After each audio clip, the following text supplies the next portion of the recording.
5 minute সময় দিলাম, যে যার ঘরে গিয়ে দরজা বন্ধ করো। ওরা আমাদের দুজনকে খুন করেছে, আমরা ওদের 20 জনকে খতম করব।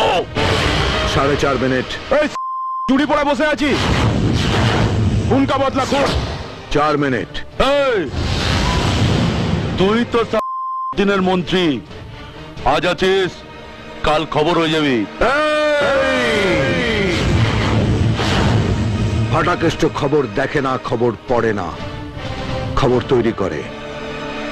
আমি যেখানে জন্মেছি সেটা গুন্ডাদের আতুর ঘর। দাইমা নাড়ি কেটে হাতে পেটো ধরিয়ে দেয়। আমাকে গুন্ডামি দেখাচ্ছিস না? মারবো এখানে, লাশ পড়বে শ্মশানে।